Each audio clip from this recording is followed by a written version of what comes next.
Welcome to my channel.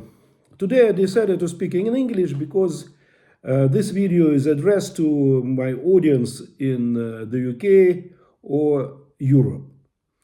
And the audience that is not in Russia or Ukraine and not Russian speakers in Europe or in the UK. Why? Because the mentality in my video channel is called Dialogue of Civilizations. And I know and try to show that there is a difference in mentality, in understanding of the world between different civilizations, including European civilization and Russian civilization. This is a separate subject and we'll discuss it more in detail in the future. But now it is very important to understand what was going on and what are the results of the talks in the Kremlin, in the Moscow Kremlin, between Americans, Witkoff and Kushner, and Russian leader Putin plus his aides. Of course, it is declared that these negotiations and the results are secret, but nevertheless, taking into consideration that information is a little bit coming from different sources, it is possible to analyze and to come to some conclusions, and very important conclusions. And what I would like to say from the beginning is that these agreements, these negotiations were very successful, though they're presented by mass media in many European countries as even failure or unsuccessful. And the points that are still not approved by two sides are connected mostly with the position or depend on the position of Zelensky and in some way European leaders. So it will take a few days to settle this for the United States. So, but in other areas and in other points, these negotiations were very successful.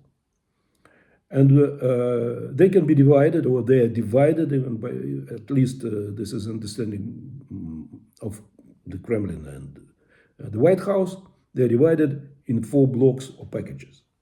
The first one is connected with the situation on the front. How to stop the war, how to stop fighting. And there are some points that depend on the position and the decisions of Zelensky or Ukrainian leadership, let us put it like this, plus leaders who support Zelensky in Europe. The second block or package is connected with the business and economic cooperation between Russia and the United States, including in Ukraine. And this is the most important part because, and I'll come back to what is the reason. And the third one is international relations, is the package which deals with the international relations and including the relations between the United States and Russia, but also in connection with their relations with other countries, especially with India and China. We should take into consideration that Van E was during these talks in the Kremlin. Van E also was in Moscow and had talks with the foreign minister of Russia, Lavrov. And Putin today left for India. And this will be very important talks and negotiations, and I'll have a separate video special devoted to this, to his negotiations and his trip to India. So, and the fourth one is the relations between NATO and Russia, between Europe and Russia. And it is important, and not only Europe and Russia, but also between Russia, the United States, and former Soviet republics in other regions, Caucasus, Central Asia, and Middle East. So it is what is the most important point here in all this fourth. And Putin said one word only, but from this word we can come to very important conclusions. He said that there is a decision that all these packages will be, the White House and the Kremlin will deal separately. What does it mean? It means that the business projects between American corporations and Trump, this is the basis for the Trump policy, foreign policy, interests of American corporations and Russian corporations, state corporations,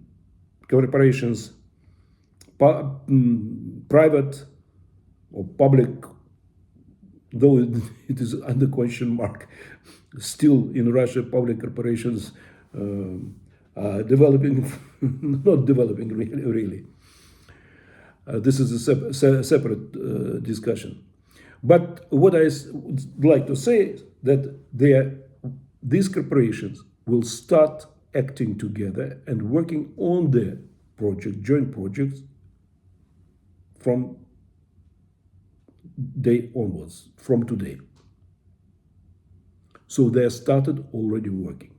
If, for example, the American developers want to plan to construct something in Moscow or on the seashore of the Black Sea shore, on Russian territory, and this and that, in Siberia, projects in the Far East. This project they are starting right now. Of course, it will take some time for them to develop, but they're already started. The decision is taken and command is given. On this front line, that is separate now package, and it is clear that Russia has taken, or Putin has taken, some obligations, but nevertheless, within these agreements, he is free to act. And the most important thing is that he has possibility to take over the territories that Russia declared as its own part.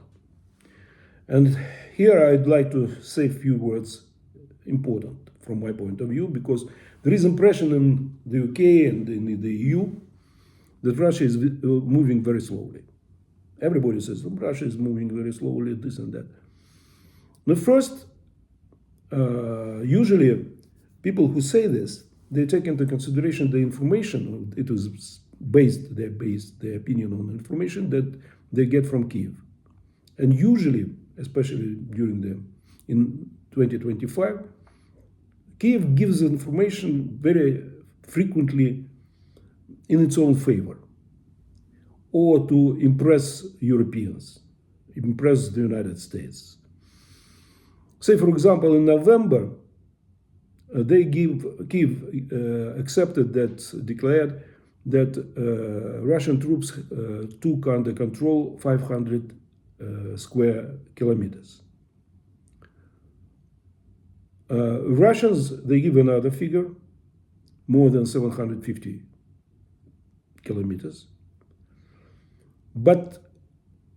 And I think that if you watch it regularly, daily, about what is going on in the front, and I'm watching it and using independent channels, including Ukrainians, you could see that the figure, of course, Russian figure is more correct. What is 750 kilometers? It is half of the Surrey County. So It is not a small territory. And this is the territory of the cities, towns, and fortified areas, fortress. So it is not small territory. This is one thing. The second thing is that nobody takes into consideration that what is declared by Russians, by Ukrainians, under control of Russian troops, this is the territory that in reality it is under control, in full control. But the thing is that this war is different. It is different from the First World War, Second World War, or any other war before. Why? Because there is a kill zone. Kill zone was started, by the way, created, invented by Ukrainian forces.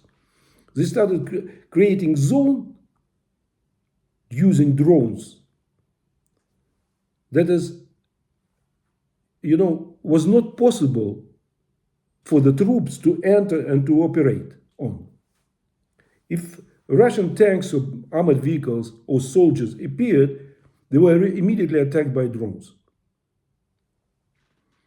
But after some time, Russians, accepted this and started developing it, the concept of kill zone. So now, the kill zones, if there is, in the beginning, they were for a few kilometers deep into the territory, which was not under control of Russian troops. Now it is these kill zones, they have depth over 35 kilometers. For example, in Pokrovsk area, there is a kill zone, and the kill zone is more than 30 kilometers, and the length of this deep, and the length of this kill zone, few hundred kilometers. But so it is thousands of kilometers, square kilometers. And you should take into consideration that everybody or everything what appears there is being killed or destroyed. And nobody says that it is under Russian control. No, maybe. But you should take into consideration what is the purpose, what is the result of this kill zone. The thing is that kill zone, in Russians, in Pokrovsk, they occupied Pokrovsk, they are taken it under control. But the nearby city, Mirnograd, there are thousands of Ukrainian troops, and it is surrounded by Russian troops and then this kill zone. And what does it mean? It means that Ukrainian troops cannot get food, medical supplies, ammunition, weapons. Their soldiers cannot be taken out and delivered to hospitals. They have no medical treatment. Their death rate has now reached the death rate and problems that the soldiers had in the First World War. So this is the zone, and kill zones, they're going from north to south for thousands of kilometers. And their depth is 10, 20, 35. And they're growing. This depth is growing. It is coming to 70. So this is important to understand what is going on the front. Regarding Europe,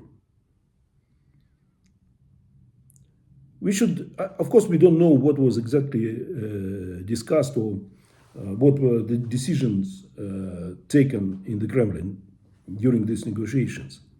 But the main question that was discussed, it was the borders of the, let us call it, Russian macro region that will be accepted by the United States or they are already accepted by the United States.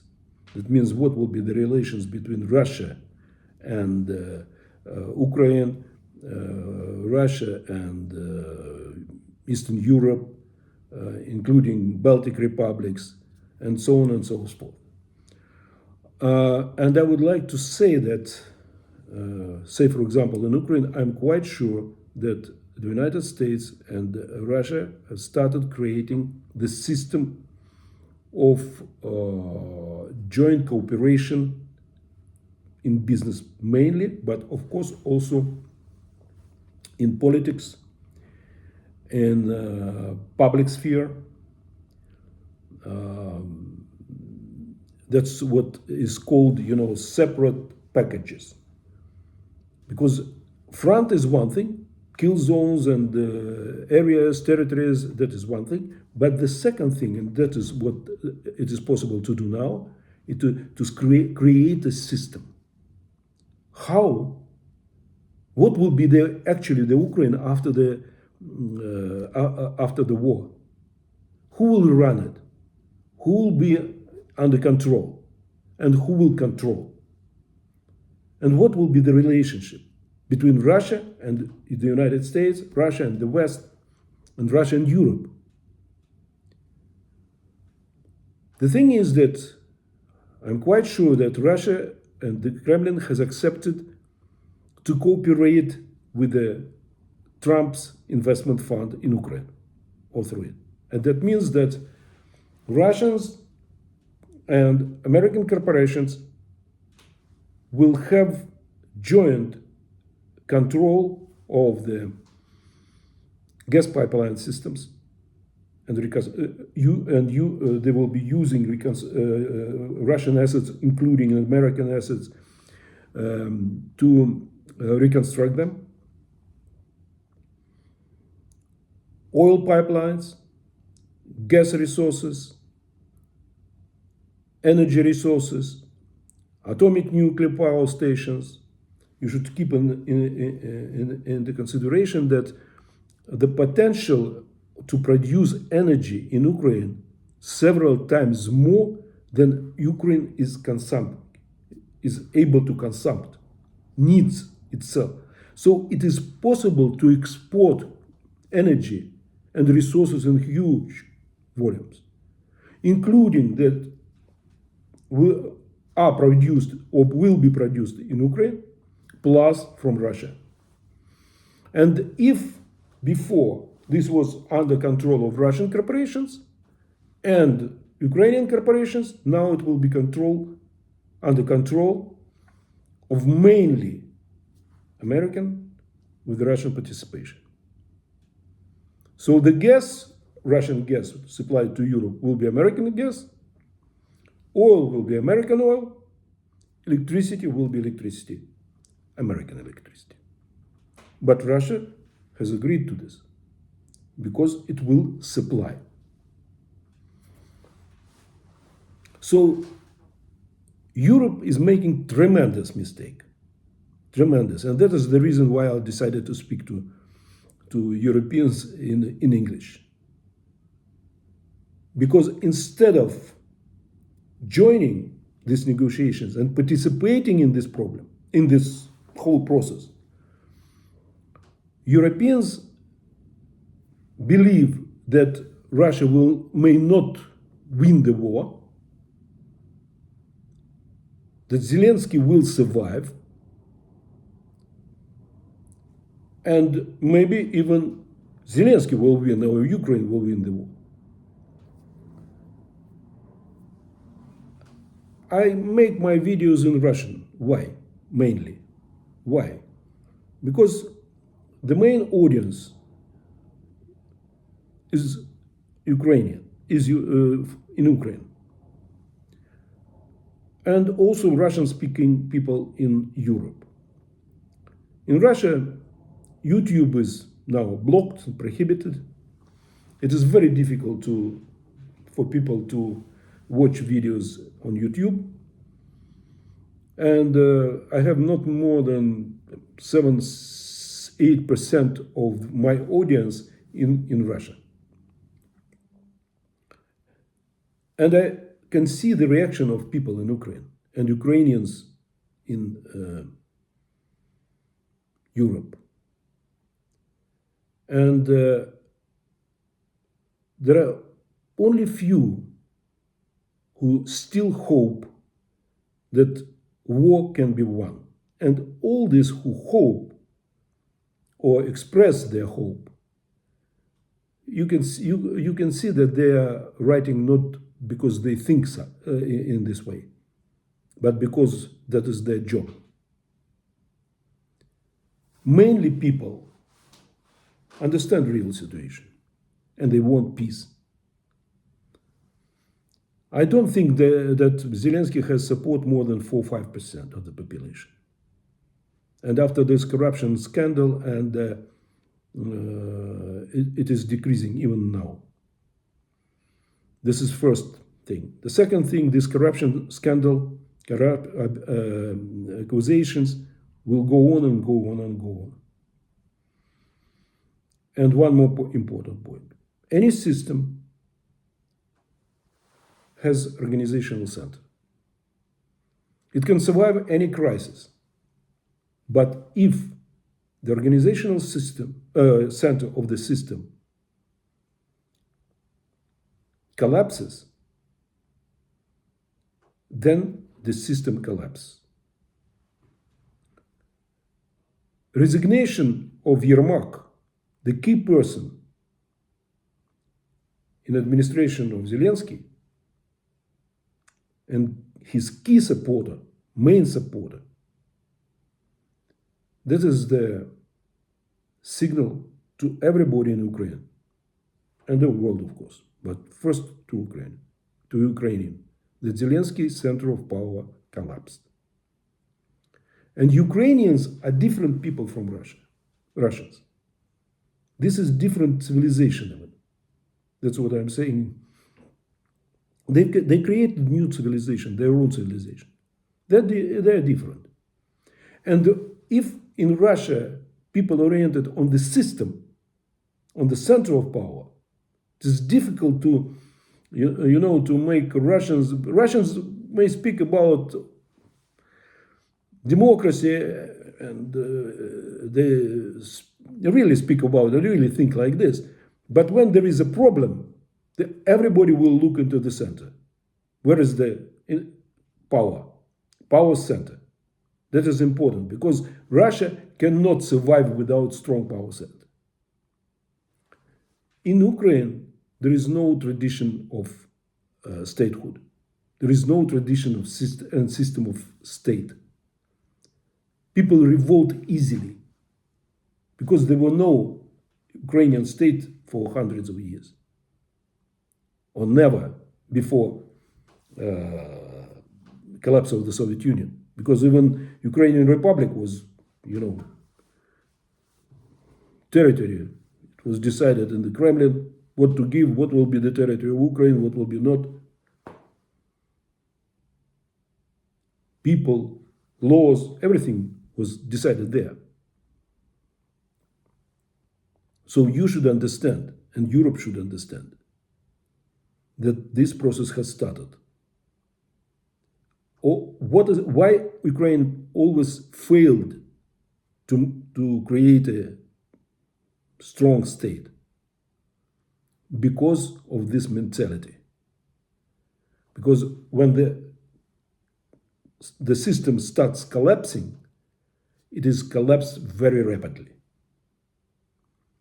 So it is important now for European leaders to understand this. And it is also important to create a track 2 process. That's what I'm speaking about all the time. To create a track 2 process and start negotiations and working on how to get out of this crisis in Ukraine. How to change the system that it will be efficient and in the interest of Ukrainian people first, and also people of other countries, especially those countries that are located near, neighbors. So let us come back to these different problems which I just pointed out in my future videos. And please subscribe and write to me if you have special questions. Goodbye.